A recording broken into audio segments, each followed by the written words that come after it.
ನೀವು ಸೋಮವಾರದಿಂದ ಶುಕ್ರವಾರದವರೆಗೂ ಅದರಲ್ಲಿ ₹1 ತೆಗಿಬಿಡಿ. ಶುಕ್ರವಾರ ಬೆಳಗ್ಗೆ ನೀವು 1 ಪ್ಯಾಕೆಟು ಕಲ್ಲುಪ್ಪನ್ನು ತಂದುಬಿಟ್ಟು ಕಲ್ಲುಪ್ಪು. Hi friends, welcome back to my channel. ನಾನು ನಿಮ್ಮ ರೇವತಿ. ಫ್ರೆಂಡ್ಸ್, ನಾನು ಇವತ್ತು ಏನು ವಿಡಿಯೋ ಮಾಡ್ತಾ ಇದ್ದೀನಿ ಅಂತಂದರೆ, ಫ್ರೆಂಡ್ಸ್, ನಾನು ಮೊನ್ನೆ ಅಮಾವಾಸ್ಯೆ ಅಂದರೆ ಪೂಜೆ ಬಗ್ಗೆ ಹೇಳಿದ್ದೆ. ಅಂದರೆ ನೀವು ಟೈಲರ್ ಆಗಿದ್ದರೆ ಈ ರೀತಿ ಅಮಾವಾಸ್ಯೆ ದಿವಸ ಪೂಜೆ ಮಾಡಿ ನಿಮಗೆ ಒಳ್ಳೆಯದಾಗುತ್ತೆ. ನೀವು ದುಡ್ದಿರೋಂಥ ದುಡ್ಡು ಕೈಯಲ್ಲಿ ನಿಲ್ಲುತ್ತೆ, ಹಾಗೂ ನೀವು ಈ ಕೆಲಸದಲ್ಲಿ ಇಂಪ್ರೂವ್ಮೆಂಟ್ ಕಾಣ್ತೀರಾ ಅಂತ ಹೇಳ್ಬಿಟ್ಟು ವಿಡಿಯೋ ಹಾಕಿದ್ದೆ.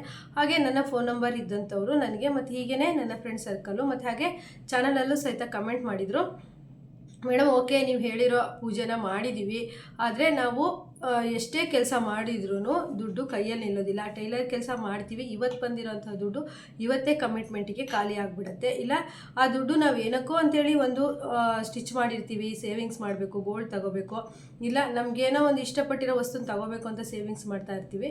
ಆದರೆ ಆ ದುಡ್ಡು ಅದಕ್ಕೆ ಹೋಗೋದಿಲ್ಲ, ಇನ್ಯಾವುದೋ ಬೇರೆ ಒಂದು ವಿಷಯಕ್ಕೆ ಖರ್ಚಾಗ್ಬಿಡತ್ತೆ. ಏನು ಮಾಡೋದು? ಇದು ನೀವೀಗ ಟೈಲರ್ ಅಲ್ವಾ, ನೀವು ಹೇಗೆ ದುಡ್ಡು ಸೇವ್ ಮಾಡ್ತೀರಾ?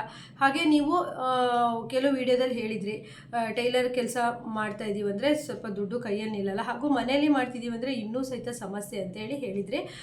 ಈಗ ಹಾಗಂತ ನಾವು ಟೈಲರ್ ಕೆಲಸ ಮಾಡೋದನ್ನು ಬಿಡೋಕ್ಕಾಗತ್ತಾ? ಈಗ ನಾವೊಂದು ಕೆಲಸ ಕಲ್ತಿರ್ತೀವಿ, ಅದಕ್ಕೆ ನಾವು ತುಂಬ ವರ್ಷಗಳಿಂದ ಸ್ಟಿಚ್ ಮಾಡ್ತಾ ಇರ್ತೀವಿ, ಆದರೂ ಇಂಪ್ರೂವ್ಮೆಂಟ್ ಇರೋದಿಲ್ಲ. ನಾವು ಆ ಕೆಲಸ ಬಿಡೋಕ್ಕಾಗತ್ತಾ? ನೀವು ಸಹ ಏನು ಬಿಟ್ಟಿಲ್ವಲ್ಲ, ನೀವು ಆ ಕೆಲಸನೇ ಮಾಡ್ತಾ ಇದ್ದೀರಲ್ವ, ಹೇಗೆ ಅಂತೇಳಿ ನಾನು ಕೇಳಿದರು. ಇವೆಲ್ಲ ಪ್ರಶ್ನೆಗೂ ನಾನು ಉತ್ತರ ಕೊಡಬೇಕು ಅಂತ ಇವತ್ತಿನ ಈ ವಿಡಿಯೋದಲ್ಲಿ ಹೇಳ್ತಾ ಇದ್ದೀನಿ. ಹಾಗೆ ಈ ವಿಡಿಯೋದಲ್ಲಿ ಇನ್ನೇನಾದರೂ ನಿಮಗೆ ಕನ್ಫ್ಯೂಷನ್ ಇದ್ದರೆ ವಿಡಿಯೋ ನೋಡಿ, ನಿಮಗೇನಾದರೂ. ಫ್ರೆಂಡ್ಸ್, ನಾನು ಟೈಲರು, ನಾನು ತುಂಬ ಚಿಕ್ಕ ಏಜಲ್ಲೇ ಟೈಲರಿಂಗ್ ಕೆಲಸನ ಕಲಿತೆ, ಮತ್ತು ನನಗೆ ಬೇರೆ ಕಡೆ ಕೆಲಸಕ್ಕೆ ಹೋಗೋಕ್ಕೆ ಇಷ್ಟ ಇರಲಿಲ್ಲ ಮತ್ತು ಆಗಲೂ ಇಲ್ಲ. ಹಾಗಾಗಿ ಇದೇ ಕೆಲಸನೇ ನನಗೆ ಕಾಯಂ ಆಗಿಬಿಡ್ತು. ಇದೇ ಕೆಲಸನೇ ಮಾಡ್ತಿದ್ದೀನಿ, ಇದೇ ಕೆಲಸದಿಂದ ಒಳ್ಳೆಯದು ಆಗಿದೆ, ನನ್ನ ಜೀವನದಲ್ಲಿ ಇಂಪ್ರೂವ್ಮೆಂಟು ಸಹಿತ ಆಗಿದೆ. ಆದರೆ ನನಗೆ ಟೈಲರ್ ಕೆಲಸದಲ್ಲಿ ಅಷ್ಟು ಇಂಪ್ರೂವ್ಮೆಂಟ್ ಆಗಲ್ಲ ಅಂತ ಗೊತ್ತಾಗೋದ್ರೊಳಗಡೆ ನಾನೇನು ಮಾಡಿಬಿಟ್ಟಿದ್ದೆ, ಈ ಕೆಲಸಕ್ಕೆ ಡಿಪೆಂಡ್ ಆಗಿಬಿಟ್ಟಿದ್ದೆ. ಹಾಗೆ ಗೊತ್ತಾದ ಮೇಲೂ ಕೆಲಸ ಬಿಟ್ಬಿಡೋಣ, ಎಷ್ಟು ದುಡಿದ್ರೂ ಸಹಿತ ಕೈಯಲ್ಲಿ ನಿಲ್ಲೋದಿಲ್ಲ, ಯಾವಾಗ ನೋಡಿದ್ರೂ ಸಮಸ್ಯೆನೇ ಅಂತ ಹೇಳ್ಬಿಟ್ಟು ನಾನು ಬಿಡೋ ಅಂಥ ಯೋಚನೆ ಸಹಿತ ಮಾಡಿದ್ದೆ. ಆಮೇಲೆ ಅಂದ್ಕೊಂಡೆ, ನಾನು ತುಂಬ ಸರಿ ಬೇಜಾರು ಮಾಡ್ಕೊಂಡಿದ್ದೀನಿ ಫ್ರೆಂಡ್ಸ್. ಕೆಲವು ಸತಿ ನಮಗೆ ದುಡ್ಡು ಬೇಕು ಅನ್ನೋ ಅನಿವಾರ್ಯ ಬಂದಾಗಲೂ ಸಹಿತ ದುಡ್ಡು ನಮಗೆ ಇಲ್ದಿದ್ದವಾಗ ಯಾಕೆ ಈ ಕೆಲಸ ಮಾಡಬೇಕು, ಬೇರೆ ಕೆಲಸ ಆದರೂ ಮಾಡಿದರೆ ನಮ್ಮ ಕೈಲಿ ದುಡ್ಡು ಇರ್ತಿತ್ತೇನೋ ಅಂಥೇಳಿ ಅನಿಸಿದ್ದೆಲ್ಲ ಇದೆ. ಕೆಲಸನೂ ಬಿಟ್ಬಿಡೋಣ ಅಂಥೇಳಿ ಅನಿಸಿದ್ದು ಇದೆ. ಹಾಗೆ ನಾ ಹೇಳೋದು, ಇದೇ ಒಂದು ಕೆಲಸ ಅಲ್ಲ, ಪ್ರತಿಯೊಂದು ಯಾವುದೇ ಕೆಲಸ ಮಾಡೋರಿಗೂ ಸಹಿತ ದುಡ್ಡಿನ ಸಮಸ್ಯೆ ಇದ್ದೇ ಇರುತ್ತೆ. ಆದರೆ ನಾವು ಸರಿಯಾಗಿ ಒಂದು ರೂಲಲ್ಲಿ ಫಾಲೋ ಮಾಡ್ಕೊಂಡು ಹೋದರೆ ದುಡ್ಡಿನ ಸಮಸ್ಯೆ ಅನ್ನೋದು ಬರಲ್ಲ ಅಂತ ಹೇಳ್ತಾ ಇದ್ದೀನಿ. ಏನಂತ ಅಂದರೆ, ನಾವೀಗ 20,000 ನಾವು ತಿಂಗಳಿಗೆ 20,000 ದುಡಿತಿದ್ದೀವಿ ಅಂದರೆ ನಾವು ಅಷ್ಟೇ ಕಮಿಟ್ಮೆಂಟಿಗೆ ಇರಲ್ಲ. ನಾವೇನು ಮಾಡ್ತೀವಿ ಅಂದರೆ, 20,000 ದುಡಿತಿದ್ದೀವಿ ಅಂತಂದರೆ 40,000 ಸಾಲ ಮಾಡ್ಕೊಂಡಿರ್ತೀವಿ, ಕಮಿಟ್ಮೆಂಟ್ಗೆ ಒಳಗಾಗಿರ್ತೀವಿ. ಆಗ ನಮಗೆ ಎಷ್ಟು ದುಡ್ಡು ನಿಲ್ಲೋದಿಲ್ಲ. ಈ ರೀತಿಯೆಲ್ಲ ನೋಡ್ಕೊಬೇಕು. ಆದರೆ ನಾನು ಇವತ್ತೊಂದು ಸೂಪರ್ ಟಿಪ್ಸ್ ಏನು ಹೇಳ್ತಿದ್ದೀನಿ ಅಂತಂದರೆ, ಯಾರೆಲ್ಲ ಟೈಲರ್ಸ್ ಇದ್ದೀರಾ, ನಿಮಗೆ ದುಡ್ದಿರೋಂಥ ದುಡ್ಡು ಕೈಯಲ್ಲಿ ನಿಲ್ತಾ ಇಲ್ಲ, ನಾನು ಏನೂ ಸೇವಿಂಗ್ಸ್ ಮಾಡಿಲ್ಲ, ಇಷ್ಟು ವರ್ಷ ಬಟ್ಟೆ ಹೊಲಿದು ನಾನು ಏನೂ ಸೇವಿಂಗ್ಸ್ ಮಾಡಿಲ್ಲ, ಮನೆಯವ್ರು ಬೈತಾರೆ ಅನ್ನೋರು, ನೀವು ಒಂದು ರೂಲ್ಸನ್ನು ಫಾಲೋ ಮಾಡಿ. ನಾನು ಏನು ಟಿಪ್ಸ್ ಫಾಲೋ ಮಾಡ್ತೀನೋ ಅದನ್ನು ನೀವು ಫಾಲೋ ಮಾಡಿ. ಯಾಕಂದರೆ ನಾನು ಇದನ್ನು ಫಾಲೋ ಮಾಡಿ ನನಗೆ ಒಂದು ಒಳ್ಳೆಯದಾಗಿರೋದಕ್ಕೆ ನಿಮಗೆ ಹೇಳ್ತಾ ಇದ್ದೀನಿ ಫ್ರೆಂಡ್ಸ್. ಏನು ಅಂತಂದರೆ, ನಾನು ಮೊದಲೆಲ್ಲ ಹೇಗಂದರೆ, ನನಗೆ ಏನಾದರೂ ಬಟ್ಟೆ ಹೊಲಿದಿದ್ದ ದುಡ್ಡು ಇವತ್ತು ಕೊಟ್ಟರು ಅಂದರೆ ಇವತ್ತು ಸಂಜೆ ಒಳಗಡೆ ನಾನು ಯಾವುದ್ಯಾವ್ದು ಕಮಿಟ್ಮೆಂಟಿಗೆ ದುಡ್ಡು ಕೊಡಬೇಕಿತ್ತು ಅದು ಎಲ್ಲದನ್ನು ಕೊಟ್ಬಿಟ್ಟು ದುಡ್ಡನ್ನು ಖಾಲಿ ಮಾಡ್ಕೊಳ್ತಿದ್ದೆ. ಆದರೆ ಈ ಕಡೆಯಿಂದ ದುಡ್ಡು ಬಂತು ಅಂದವಾಗ ನಾವು ಅದನ್ನು ಒಂದು ದಿವಸನೂ ಸಹಿತ ನಾವು ದುಡ್ಡು ಇಡೋ ಅಂತಹ ಒಂದು ಜಾಗದಲ್ಲಿ ಇಡ್ತಾ ಇರಲಿಲ್ಲ. ನಿಜವಾಗೂ ಹೇಳಬೇಕು ಅಂತಂದರೆ, ನಾನು ದುಡ್ಡು ಇಡೋದಂತಲೇ ಒಂದು ಜಾಗ ಅಂದರೆ ಒಂದು ಕುಬೇರ ಮೂಲೆ. ಒಬ್ಬರು ನನಗೆ ಕಮೆಂಟ್ ಮಾಡಿದರು, ದುಡ್ಡನ್ನ ಯಾವ ಜಾಗದಲ್ಲಿ, ಕುಬೇರ ಮೂಲೆಯಲ್ಲಿ ಗಾಡ್ರೇಜ್ ಇಟ್ಬಿಟ್ಟು ಅಲ್ಲಿ ಇಡಬೇಕು. ನಾನು ಅಲ್ಲಿವರೆಗೂ ದುಡ್ಡು ಒಯ್ತಾನೆ ಇರಲಿಲ್ಲ. ನನಗೆ ದುಡ್ಡು ಕಸ್ಟಮರ್ ಕೊಟ್ಟರು ಅಂದಾಗ ನಾನು ಮಿಷನಿ ಡ್ರಾದಲ್ಲೇ ಇಟ್ಕೊಂಡು ಯಾರ್ಯಾರಿಗೆ ದುಡ್ಡೆಲ್ಲ ಕೊಡಬೇಕು ಆ ಟೈಮಲ್ಲಿ ಕೊಟ್ಟು ಖಾಲಿ ಮಾಡ್ತಾ. ಅಂದರೆ ಲೈನಿಂಗು ಮತ್ತೊಂದು ಏನೋ ಒಂದು ನಮಗೆ ದುಡ್ಡಿಲ್ದಾಗ ಸಾಲ ತಂದಿರ್ತೀವೇನೋ ಎಲ್ಲ ಕೊಟ್ಬಿಟ್ಟು ಖಾಲಿ ಮಾಡಿಬಿಡ್ತಿದ್ದೆ. ಆಮೇಲೆ ನನಗೆ ವಾರದ ಕೊನೆಯಲ್ಲಿ ಆಗಿರ್ಬೋದು, ತಿಂಗಳ ಕೊನೆಯಲ್ಲಿ ಆಗಿರ್ಬೋದು, ನಮ್ಮ ಮನೆಯವ್ರು ಕೆಲಸ ಮಾಡಿ ಒಂದು 20,000 ಒಳಗೆ ಸಂಬಳ ಇರೋದು, ಅದು ತಂದವಾಗ ನಾನು ಪ್ರತಿದಿನ ದುಡ್ಡು ತೊಗೊಂಡೋಳ ಹತ್ರ ₹1 ಇರ್ತಿರ್ಲಿಲ್ಲ. ನಾನು ಯೋಚನೆ ಮಾಡಿದೆ, ನಾನೇ ಅವ್ರ ಹತ್ರ ದುಡ್ಡು ಕೇಳ್ತಾಯಿದ್ದೆ. ರೀ ಸಂಘ ಕಟ್ಟಕ್ಕೆ ಬೇಕು, ಈ ಕಮಿಟ್ಮೆಂಟಿಗೆ ಬೇಕು, ಆ ಕಮಿಟ್ಮೆಂಟಿಗೆ ಬೇಕು ಅಂತ ನಾನು ಕೇಳ್ತಿದ್ದೆ. ಅವ್ರು ಹೇಳೋರು, ಅಯ್ಯೋ ಮಾರೈತಿ, ನೀನು ದಿನ ದುಡ್ಡು ನೋಡೋಳು, ನನ್ನ ಹತ್ರನೇ ಕೇಳ್ತೀಯಲ್ಲ ಅಂತ ಹೇಳೋರು. ಆಗ ನಂಗೆ ಅನ್ಸಿದ್ದು, ಯಾಕೆ ಈ ಥರ ಆಗುತ್ತೆ? ನಾವು ಪ್ರತಿನಿತ್ಯ ದುಡ್ಡು ಬರ್ತಾ ಇರುತ್ತೆ. ಒಂದು ದಿವಸ ಬಂದರೆ ಮತ್ತೊಂದು ದಿವಸ ಬರಲ್ಲ. ಅಂದರೆ ದಿನ ಬಿಟ್ಟು ದಿನ ಆದರೂ ಬರ್ತದೆ. ಪ್ರತಿದಿನ ಒಂದು 50-100 ಆದರೂ ನಾವು ಟೈಲರ್ಸ್ಗಳು ನೋಡ್ತೀವಿ. ತುಂಬ ಬಟ್ಟೆ ಹೊಲಿಯೋರಂತೂ ಇನ್ನೂ ಜಾಸ್ತಿ ಇರುತ್ತೆ. ಒಂದೊಂದು ದಿವಸ 10,000 ತನಕನೂ ದುಡ್ಡು ಬಂದಿದ್ದಿದೆ. ಆದರೆ ಆ ದುಡ್ಡನ್ನ ಏನು ಮಾಡಬೇಕು ಅಂತಂದರೆ, ಫಸ್ಟ್ ಫ್ರೆಂಡ್ಸ್ ನಾನು ಏನು ಹೇಳ್ತೀನಿ ಅಂತಂದರೆ, ನೀವು ವಾರ ಪೂರ್ತಿ ತುಂಬ ಒಳ್ಳೆ ಟಿಪ್ಸು ನಾನು ಸಹಿತ ಫಾಲೋ ಮಾಡಿದ್ದೀನಿ, ನೀವು ಸಹಿತ ಫಾಲೋ ಮಾಡಿ ಅಂತ ಹೇಳ್ತೀನಿ. ತುಂಬ ನನಗೆ ಯೂಸ್ಫುಲ್ ಆಗಿರುವಂಥ ಟಿಪ್ಸು. ಫ್ರೆಂಡ್ಸ್, ನೀವು ಏನು ಮಾಡಿ ಅಂದರೆ, ನೀವು ಸೋಮವಾರದಿಂದ ಈ ನೆಕ್ಸ್ಟ್ ವಾರದಿಂದನೇ ನೀವು ತಗೊಳ್ಳಿ. ಇವತ್ತು ಶನಿವಾರ ಭಾನುವಾರ ಎಲ್ಲ ಆದಮೇಲೆ ಸೋಮವಾರದಿಂದ ನನಗೆ ಯಾವುದೇ ಅಮೌಂಟ್ ಬರುತ್ತೋ ನಾನು ಶುಕ್ರವಾರದವರೆಗೂ ನಾನು ಖರ್ಚು ಮಾಡಲ್ಲ. ಶುಕ್ರವಾರ ಅಥವಾ ಶನಿವಾರದವರೆಗೂ ₹1 ಖರ್ಚು ಮಾಡಲ್ಲ. ಶುಕ್ರವಾರದ ತನಕ ಅಂತೂ ನಾನು ಖರ್ಚು ಮಾಡಲ್ಲ. ಏನಾದರೂ ನಾನು ಈ ವಾರದಲ್ಲಿ ಇರೋ ದುಡ್ಡನ್ನ ನಾನು ನೆಕ್ಸ್ಟ್ ವಾರದಲ್ಲಿ ಕಮಿಟ್ಮೆಂಟ್ಗಳಿಗೆ, ಖರ್ಚುಗಳಿಗೆ ಉಪಯೋಗಿಸ್ಕೊತೀನಿ. ನೆಕ್ಸ್ಟ್ ವಾರ ಬಂದಿರೋದನ್ನು ನಾನು ಅದ್ರ ನೆಕ್ಸ್ಟ್ ವಾರ ಉಪಯೋಗಿಸ್ಕೊಳ್ತೀನಿ. ಹೇಗಂತಂದರೆ, ಇವತ್ತು ಸೋಮವಾರದಿಂದ ನನಗೆ ಬೇಕಾದ್ರೆ ಹಿಂದಿನ ವಾರದಲ್ಲಿ ಹೊಲಿದಿರೋ ಬಟ್ಟೆ ದುಡ್ಡು ಬರಲಿ, ಆದರೆ ಸೋಮವಾರ, ಮಂಗಳವಾರ, ಬುಧವಾರ, ಗುರುವಾರ, ಶುಕ್ರವಾರ ಈ 5 ದಿವಸನೂ ನಾನು ಯಾವುದೇ ಥರ ನಾನು ಆ ದುಡ್ಡನ್ನ ₹1 ಖರ್ಚು ಮಾಡಲ್ಲ. ಯಾಕಂತ ಅಂದರೆ, ಈ ರೀತಿ ಮಾಡೋಕ್ಕೆ ಶುರು ಮಾಡಿದ್ಮೇಲೆ ನನ್ನ ಕೈಲಿ ದುಡ್ಡು ಉಳಿಯೋಕ್ಕೆ ಸ್ಟಾರ್ಟ್ ಆಯಿತು.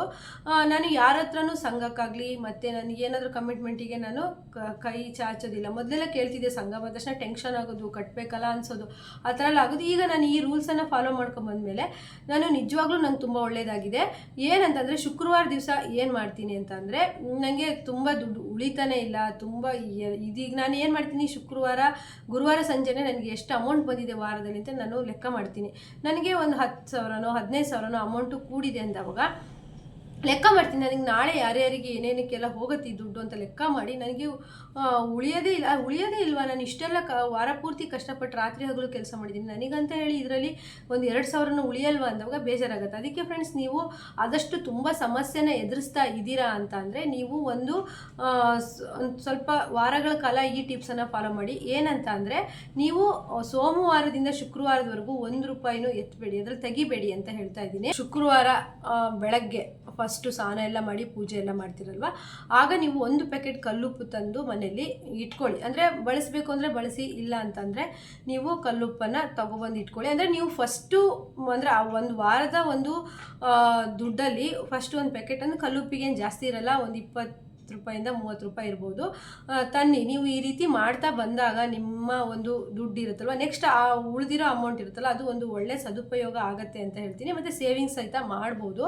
ಹಾಗೆಯೇ ಕೆಲವರೆಲ್ಲ ಉಪ್ಪಿನ ದೀಪ ಎಲ್ಲ ಹಚ್ತಾರೆ, ಅದೆಲ್ಲ ನಾನು ಮಾಡೋದಕ್ಕೆ ಹೋಗೋದಿಲ್ಲ. ನಾನು ಉಪ್ಪನ್ನು ಒಂದು ತರ್ತೀನಿ. ಮತ್ತು ಉಪ್ಪು ಲಕ್ಷ್ಮೀ ಸ್ವರೂಪ ಅನ್ನೋದ್ರಿಂದ, ಶುಕ್ರವಾರ ಉಪ್ಪು ಮನೆಗೆ ಬರೋದ್ರಿಂದ ಅದರಿಂದ ನನಗೆ ಫಸ್ಟಿಗೆ ನಾನು ಅದನ್ನು ಹೆದರ್ಕೊಂಡೇ ಮಾಡಿದೆ. ಅದರಿಂದ ಏನು ಒಳ್ಳೇದಾಗುತ್ತೋ ಏನೋ ಗೊತ್ತಾಗಲಿಲ್ಲ, ನಾನು ಕನ್ಫ್ಯೂಸಲ್ಲೇ ಮಾಡಿದೆ. ಆದರೆ ನಂಗೆ ಅದರಿಂದ ತುಂಬ ಒಳ್ಳೇದಾಯಿತು. ಆದರೆ ಉಪ್ಪನ್ನು ಯಾವುದೇ ಕಾರಣಕ್ಕೂ ರಾತ್ರಿ 6 ಗಂಟೆ ಮೇಲೆ ತರಬೇಡಿ. ಆದಷ್ಟು ನೀವು ಗುರುವಾರನೇ ತಂದಿಟ್ಕೊಳ್ತೀನಿ, ಶುಕ್ರವಾರ ಪೂಜೆಗೆ ಇಡ್ತೀನಿ ಅಂತ ಆ ರೀತಿ ಮಾಡಬೇಡಿ. ಶುಕ್ರವಾರನೇ ಎಷ್ಟು ಕಷ್ಟ ಆದರೂ ಪರವಾಗಿಲ್ಲ. ಈಗೆಲ್ಲ ಅಂಗಡಿಗಳೇನು ತುಂಬ ದೂರದಲ್ಲಿರಲ್ಲ, ಮನೆ ಹತ್ರದಲ್ಲೇ ಇರ್ತವೆ. ನೀವು ಆದಷ್ಟು ಸ್ನಾನ ಮಾಡಿ ಪೂಜೆ ಮಾಡಿ, ಇಲ್ಲ ನೀವು ಆ ದುಡ್ಡಲ್ಲೇ ನೀವು ನಿಮ್ಮ ಮನೆಯವರೇ ಯಾವುದೇ ಮೆಂಬರ್ಸ್ ಹತ್ರ ಆದರೂ ತರಿಸ್ಬೋದು. ಆದರೆ ಆ ಅಮೌಂಟಲ್ಲಿ ನೀವು ಒಂದು ₹30 ಒಂದು ಉಪ್ಪಿನ ಪ್ಯಾಕೆಟಿಗೆ ಖರ್ಚು ಮಾಡಿ ನೋಡಿ. ನೀವು ಅದನ್ನು ಒಂದು ಸ್ವಲ್ಪ ವಾರಗಳ ಕಾಲ ಮಾಡಿ ಎಷ್ಟು ಇಂಪ್ರೂವ್ಮೆಂಟ್ ನಿಮಗೆ ನೆಕ್ಸ್ಟ್ ಅದರಲ್ಲಿರೋ, ಈಗ ನೀವು ಒಂದು 10,000 ಅಮೌಂಟು ದುಡ್ದಿರ್ತೀರ ಈ 5 ದಿವಸದಲ್ಲಿ ಅಂತ ಅಂದರೆ, ಅದರಲ್ಲಿ ನೀವು ಒಂದು ₹30 ಉಪ್ಪು ತಂದಾಗ ₹10,000 ಅಮೌಂಟ್ ನಿಮ್ಗೆ ಎಷ್ಟು ಸದುಪಯೋಗ ಆಗುತ್ತೆ, ಎಷ್ಟು ಅದರಲ್ಲಿ ಉಳಿತಾಯ ಮಾಡ್ತೀರಾ ಅಂತೇಳಿ ನೋಡಿ. ಆದರೆ ನೀವು ಫಸ್ಟಿಗೆ ಕಮಿಟ್ಮೆಂಟ್ಗಳು ನಿಮ್ಮದು ಒಂದು ಹಂತದಲ್ಲಿ ಇದ್ದರೂ ಸಹಿತ ನಮ್ಗೆ ಆರೋಗ್ಯ ಸಮಸ್ಯೆಯಿಂದ ಖರ್ಚಾಗುತ್ತೆ, ಇನ್ನೇನೋ ನಾವು ಯಾರಿಗೋ ಖರ್ಚು ಮಾಡಿದ್ವಿ ಕೊಟ್ಬಿಟ್ವಿ, ಆ ಥರ ಎಲ್ಲ ಸಮಸ್ಯೆ ಇದ್ದರೆ ಬರೋದಿಲ್ಲ. ಇದು ನಾನು ತುಂಬ ಟೈಮಿಂದ ಈ ಟಿಪ್ಸನ್ನು ಫಾಲೋ ಮಾಡ್ತಾ ಇದ್ದೀನಿ. ಅದೇ ನಾನು ಒಂದ್ಸಲಿ ತಪ್ಪು ಮಾಡಿದ್ದೆ, ಉಪ್ಪನ್ನು ನಾನು ಬೆಳಗ್ಗೆ ನಮ್ಮ ಮನೆಯವ್ರಿಗೆ ತರಕ್ಕೆ ಕಳಿಸ್ದೆ, ಅವ್ರು ತರಲಿಲ್ಲ. ನಾನು ತಂದು ಮತ್ತು ಪೂಜೆ ಎಲ್ಲ ಮಾಡಿದೆ. ಆದರೆ ಅವರು ಸಂಜೆ ತಂದರು ಉಪ್ಪು ಮತ್ತು ತೊಗರಿಬೇಳೆ. ಅದರಿಂದ ತುಂಬ ದೊಡ್ಡ ಅಂತ ಪ್ರಾಬ್ಲಮ್ ಆಗಿತ್ತು ನನಗೆ. ಅದು ಏನು ಅಂತೇಳಿ ನಾನು ಇನ್ನೊಂದು ವೀಡಿಯೋದಲ್ಲಿ ಇನ್ನೊಂದು ಸಾರಿ ಹೇಳ್ತೀನಿ. ಯಾವುದೇ ಕಾರಣಕ್ಕೂ ನೀವು 6 ಗಂಟೆ ಮೇಲೆ ಉಪ್ಪು ಮತ್ತು ತೊಗರಿಬೇಳೆನ ತರಬೇಡಿ. ಆದರೆ ನಾನು ಇವತ್ತು ಹೇಳ್ತಿರೋದು ಉಪ್ಪಿನ ಬಗ್ಗೆ ಆಗಿರೋದ್ರಿಂದ, ನಿಮಗೆ ಟೈಲರಿಂಗ್ ಕೆಲಸ ಮಾಡ್ತಾಯಿದ್ದೀನಿ, ನನಗೆ ₹1 ಉಳಿತಾ ಇಲ್ಲ, ನನಗೆ ಅಂದ್ಕೊಂಡಿರೋದಕ್ಕೆ ಖರ್ಚು ಮಾಡೋಕ್ಕಾಗ್ತಿಲ್ಲ, ಬರೀ ವೇಸ್ಟ್ ಆಗ್ತಿದೆ ಅಮೌಂಟು ಅಂತ ಅನ್ನೋರು ಈ ಟಿಪ್ಸನ್ನು ಫಾಲೋ ಮಾಡಿ ಫ್ರೆಂಡ್ಸ್. ಹಾಗೆ ನಾನು ಸಹಿತ ಈ ಟಿಪ್ಸನ್ನು ಫಾಲೋ ಮಾಡಿ ನನಗೂ ಸಹಿತ ಒಳ್ಳೆಯದಾಗಿರೋದಕ್ಕೆ ನಿಮಗೆ ಹೇಳ್ತಾ ಇದ್ದೀನಿ. ನಾನು ನಿನ್ನೆನೇ ಈ ವಿಡಿಯೋ ಮಾಡಬೇಕು ಅಂದ್ಕೊಂಡಿದ್ದೆ ಶುಕ್ರವಾರ. ನಿನ್ನೆ ಸ್ವಲ್ಪ ತುಂಬ ಬ್ಯುಸಿ ಬಟ್ಟೆ ಕೊಡೋದ್ರಿಂದ ನಿನ್ನೆ ಮಾಡೋದಕ್ಕಾಗಿಲ್ಲ. ನೆಕ್ಸ್ಟ್ ವಾರ ನೀವು ಹಾಗೆ ಮಾಡಿ. ಅದೇ ನೀವು ಯಾವುದೇ ಕಾರಣಕ್ಕೂ ಬಂದಿರೋಂಥ ಅಮೌಂಟನ್ನು ಅವತ್ತೇ ಖರ್ಚು ಮಾಡಿಬಿಡಿ. ಯಾಕಂತ ಅಂದರೆ ಖರ್ಚು ಮಾಡೋದ್ರಿಂದ ಮತ್ತು ಯಾರೂ ಸಹಿತ ನಿಮಗೆ ಏನು ಅಮೌಂಟ್ ಬಂದಿರುತ್ತೆ ಅದನ್ನು ನೀವು ಲೆಕ್ಕ ಬರೆದಿಡಿ. ಇಷ್ಟು ಲೆಕ್ಕ ಬರೆದು ಇಷ್ಟು ಮಾಡಿದ್ವಿ ಅಂತ ಅಂದರೆ ನಿಮಗೆ ಒಂದು ಖರ್ಚಿನ ಒಂದು ಗೊತ್ತಾಗುತ್ತೆ, ಎಷ್ಟು ಖರ್ಚು ಮಾಡ್ತಿದ್ದೀವಿ, ಎಷ್ಟು ಉಳಿಸ್ತಾ ಇದ್ದೀವಿ ಅಂತೇಳಿ. ಅದೇ ಈಗ ಇವತ್ತು ಅಮೌಂಟ್ ಬರುತ್ತೆ, ಈ ಸಂಜೆ ಒಳಗಡೆ ಅದನ್ನು ಖರ್ಚು ಮಾಡ್ತೀನಿ ಅದಕ್ಕೆ ಇದಕ್ಕೆ ಅಂತ ಹೇಳಿದ್ರೆ ನಿಜವಾಗ್ಲೂ ನೀವು ಅದರಲ್ಲಿ ₹1 ಸೇವ್ ಮಾಡೋಕ್ಕಾಗಲ್ಲ. ನಾವು ಎಷ್ಟೇ ಪೂಜೆ ಪುನಸ್ಕಾರ ಏನೇ ಮಾಡಿದ್ರೂ ಸಹಿತ ನಮ್ಮ ಕಮಿಟ್ಮೆಂಟ್ ಒಳಗೆ ಇದ್ದರೆ ಮಾತ್ರ ನಾವು ದುಡ್ಡು ಉಳಿಸೋಕ್ಕಾಗುತ್ತೆ. ನಮ್ಮ ಕಮಿಟ್ಮೆಂಟ್ ನಮ್ಮ ದುಡಿಮೆಗಿಂತನೂ ಜಾಸ್ತಿ ಇತ್ತು ಅಂತಂದರೆ ನಾವು ಅದರಲ್ಲಿ ಎಷ್ಟೇ ಪೂಜೆಗಳು ಮಾಡಿದ್ರು ಏನೇ ಮಾಡಿದ್ರು ₹1 ಸೇವ್ ಮಾಡೋಕ್ಕಾಗಲ್ಲ. ನಾವು ಈ ರೀತಿ ಟಿಪ್ಸನ್ನು ಫಾಲೋ ಮಾಡಿ ನಮ್ಮ ಖರ್ಚು ವೆಚ್ಚಗಳನ್ನು ಕಡಿಮೆ ಮಾಡಿದಲ್ಲಿ ನಮಗೆ ದುಡ್ಡನ್ನು ಸೇವಿಂಗ್ಸ್ ಮಾಡೋಕ್ಕೆ ಆಗುತ್ತೆ ಅಂತ ಹೇಳ್ಬೋದು. ಫ್ರೆಂಡ್ಸ್, ನೋಡಿದ್ದೆಲ್ಲ ಇಷ್ಟಪಡೋದು, ನೋಡಿದ್ದೆಲ್ಲ ತಗೊಳ್ಳೋದು, ಇದು ಬೇಕು ಅದು ಬೇಕು ಅನ್ನೋದು, ನಮಗೆ ಅವಶ್ಯಕತೆ ಇಲ್ಲದೇ ಇರೋ ವಸ್ತುಗಳನ್ನೆಲ್ಲ ತಗೊಳ್ಳೋದು ಮಾಡಿದ್ರಿ ಅಂದರೆ ನಿಜವಾಗ್ಲೂ ನೀವು ₹1 ಸೇವ್. ನೀವು ಟೈಲರಿಂಗ್ ಕೆಲಸ ಅಲ್ಲ, ಯಾವ ಕೆಲಸಕ್ಕೆ ಹೋದ್ರೂ ನೀವು ತಿಂಗಳಿಗೆ 50,000 1,00,000 ಸಂಬಳ ತಗೊಳ್ತೀನಿ ಅಂತ ಹೇಳಿದ್ರು ಅದರಲ್ಲಿ ₹1 ಉಳಿಸೋಕ್ಕಾಗಲ್ಲ. ನಮ್ಮ ಖರ್ಚು ಹೇಗಿರಬೇಕು ಅಂದರೆ ನಮ್ಮ ಆದಾಯದಕ್ಕಿಂತ 4ನೇ 1 ಭಾಗ ಆಗಿರಬೇಕಂತೆ. ನಮ್ಮ ಖರ್ಚು ನಮ್ಮ ಆದಾಯಕ್ಕಿಂತ ಹೆಚ್ಚಿರೋದು, ನಾವು ಆದಾಯ ಕಡಿಮೆ ಇರೋದು ಆದಾಗ ನಾವು ನಿಜವಾಗ್ಲೂ ನಾವು ಅದು ಎಷ್ಟೇ ದುಡಿದ್ರೂ ಸಹಿತ ಅದರಲ್ಲಿ ₹1 ಉಳಿಸೋಕ್ಕಾಗಲ್ಲ. ನನಗೆ ನಮ್ಮ ವಿಡಿಯೋ ನೋಡಿದಂಥ ವ್ಯೂವರ್ಸ್ಗಳು ಹೇಳಿದರು, ನೀವು ಅಮಾವಾಸ್ಯೆ ಪೂಜೆ ಮಾಡೋದು ಹೇಳಿದ್ರಿ, ನಿಂಬೆಹಣ್ಣನ್ನ ಪೂಜೆ ಆದಮೇಲೆ ಏನು ಮಾಡಬೇಕು ಅಂತ ಕೇಳ್ತಾ ಇದ್ರು. ಅವರಿಗೆ ರಿಪ್ಲೈ ಕೊಟ್ಟಿದ್ದೆ, ಆದರೂ ನಾನು ವಿಡಿಯೋದಲ್ಲಿ ಹೇಳ್ತೀನಿ, ಪೂಜೆ ಆದಮೇಲೆ ನಿಂಬೆಹಣ್ಣನ್ನು ನೀವು ತೆಂಗಿನ ಮರದ ಗಿಡಕ್ಕೆ ಹಾಕಿ ಏನಾದರೂ ನೀವು ಮಿಷನಿಗೆ ಕಟ್ಟಿದರೆ ಅದು ಕೊಳ್ತೋದ್ರೆ ತೆಗೀರಿ, ಇಲ್ಲ ಅಂದರೆ ಹಾಗೆ ಇರಲಿ, ದೃಷ್ಟಿಗೆ ಚೆನ್ನಾಗಿರುತ್ತೆ. ಲವಂಗ ಮತ್ತು ನಾನು ನಿಂಬೆಹಣ್ಣಿಗೆ ಚುಚ್ಚಿದ್ದು ಹೇಳಿದ್ದೆ. ಅದು ಆದಮೇಲೆ ನಾನು ಎಕ್ಸ್ಟ್ರಾ ಲವಂಗನ ಕ್ಯಾಶ್ ಬಾಕ್ಸಿಗೆ ಹಾಕಿಟ್ಟು ಪೂಜೆ ಮಾಡೋದಕ್ಕೆ ಹೇಳಿದೆ. ಅದನ್ನು ಕ್ಯಾಶ್ ಬಾಕ್ಸಲ್ಲಿ ಇಡಿ. ಇಲ್ಲ ಅಂತ ಅಂದರೆ ನೀವು ಲವಂಗನ ನಿಂಬೆಹಣ್ಣಿಗೆ ಚುಚ್ಚಿಟ್ಟಿದ್ರಿ ಅಂತಂದರೆ ಅದು ಎಲ್ಲದನ್ನು ನೀವು ತೆಂಗಿನ ಮರದ ಬುಡಕ್ಕೆ ಅಂದರೆ ಪೂಜೆ ಆಗಿದ್ದ ಮರು ದಿವಸ ಹಾಕಿಬಿಡಿ. ಅಂದರೆ ಒಂದು ದೃಷ್ಟಿ ತೆಗ್ದಂಗೆ ಆಗುತ್ತೆ. ಯಾವುದೇ ಕೆಟ್ಟ ಒಂದು ನಿಮ್ಮ ನೆಗೆಟಿವ್ ಎನರ್ಜಿ ಇತ್ತು ನಿಮ್ಮ ಕೆಲಸ ಮಾಡೋ ಜಾಗದಲ್ಲಿ ಅಂದರೆ ಎಲ್ಲದೂ ಸಹಿತ ಹೋಗುತ್ತೆ. ತೆಂಗಿನ ಮರದ ಬುಡಕ್ಕೆ ಇಲ್ಲ ಹರಿಯೋ ನೀರಿಗೆ ಬಿಟ್ಬಿಡಿ. ಮೇಲೆ ಕೇಳ್ತಾ ಇದ್ರು ನಮ್ಮ ಮಾಲಾ ಅವರು, ಅವರಿಗೋಸ್ಕರ ಹೇಳ್ತಾ ಇದ್ದೀನಿ. ಯಾರೇ ಸಹಿತ ಈ ಟಿಪ್ಸನ್ನು ಫಾಲೋ ಮಾಡಿದ್ರು ಸಹಿತ ನೀವು ಹಾಗೆ ಮಾಡಿ. ನೀವು ಕ್ಯಾಶ್ ಬಾಕ್ಸಲ್ಲಿ ಹಾಕೋದನ್ನು ನಾನು ಲವಂಗ ಮತ್ತು ಏಲಕ್ಕಿ ಮತ್ತು ವೀಳ್ಯದೆಲೆ, ಅಡಿಕೆ ಇವನ್ನೆಲ್ಲ ನೀವು ದುಡ್ಡು ಇಡ್ತಿರಲ್ಲ ಕ್ಯಾಶ್ ಬಾಕ್ಸಲ್ಲಿ ಹಾಕಿಡಿ.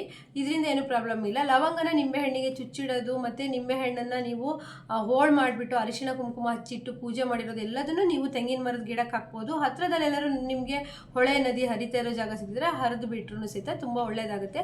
ಫ್ರೆಂಡ್ಸ್, ನೀವು ಈ ಟೈಲರಿಂಗ್ ಕೆಲಸ ಮಾಡಿ ₹1 ಕೈಯಲ್ಲಿ ನಿಲ್ತಾ ಇಲ್ಲ, ದುಡ್ಡೆಲ್ಲ ಖರ್ಚಾಗ್ತಿದೆ, ಅನಾವಶ್ಯಕ ಖರ್ಚಾಗ್ತಿದೆ ಅನ್ನೋರು ಈ ಟಿಪ್ಸನ್ನು ಫಾಲೋ ಮಾಡಿ. ಹಾಗೆ ಟಿಪ್ಸನ್ನು ಫಾಲೋ ಮಾಡಿ ಒಳ್ಳೇದಾದವರು ಸಹಿತ ಕಮೆಂಟ್ ಮಾಡಿ ಅಂತ ಹೇಳ್ತೀನಿ. ಯಾಕಂದರೆ ಇದು ನಾನು ಸ್ವತಃ ಈ ಕೆಲವರು ಹೇಗಂದರೆ ಟಿಪ್ಸನ್ನು ಹೇಳ್ತಾರೆ, ಅವ್ರು ಮಾಡ್ತಾ ಇರಲ್ಲ. ಆ ಥರ ಮಾಡ್ದೇ ನಮಗೆ ಹೇಳಿರೋ ಅಂಥವ್ರು ನಾವೇನಾದರೂ ಅದನ್ನು ಮಾಡಿದ್ವಿ ಅಂದಾಗ ಪ್ರಾಬ್ಲಮ್ಸ್ಗಳಾಗುತ್ತೆ. ಅದೇ ನಾನು ಆ ರೀತಿ ಮಾಡ್ಕೊಂಡು ನನಗೆ ಏನು ಮಾಡಿ ನಾನು ಮಾಡಿಬಿಟ್ಟು ಏನೆಲ್ಲ ನಂಗೆ ಒಳ್ಳೇದಾಗಿದೆ ಅದನ್ನು ಮಾತ್ರ ಹೇಳ್ತೀನಿ. ಅದರಿಂದ ಪ್ರಾಬ್ಲಮ್ ಆಗಿರೋ ಟಿಪ್ಸನ್ನು ನಾನು ಹೇಳೋದಕ್ಕೆ ಹೋಗೋದಿಲ್ಲ. ಫ್ರೆಂಡ್ಸ್, ಈ ವಿಡಿಯೋ ನಿಮಗೆ ಇಷ್ಟ ಆದರೆ ಒಂದು ಲೈಕ್ ಮಾಡಿ, ಹಾಗೆ ಹೊಸಬ್ರು ನೋಡ್ತಾರೆ ಸಬ್ಸ್ಕ್ರೈಬ್ ಮಾಡಿ ಅಂತ ಹೇಳ್ತಾ ನೆಕ್ಸ್ಟ್ ವಿಡಿಯೋದಲ್ಲಿ ಮತ್ತೆ ಸಿಗೋಣ. ಈ ವಿಡಿಯೋದಲ್ಲಿ ಏನಾದರೂ ನಿಮಗೆ ಡೌಟ್ಸ್ ಇದ್ದರೆ ಕಮೆಂಟ್ ಮಾಡಿ ಅಂತ ಹೇಳ್ತಾ ಎಲ್ರಿಗೂ ಬಾಯ್ ಅಂತಿದ್ದೀನಿ. ಬಾಯ್.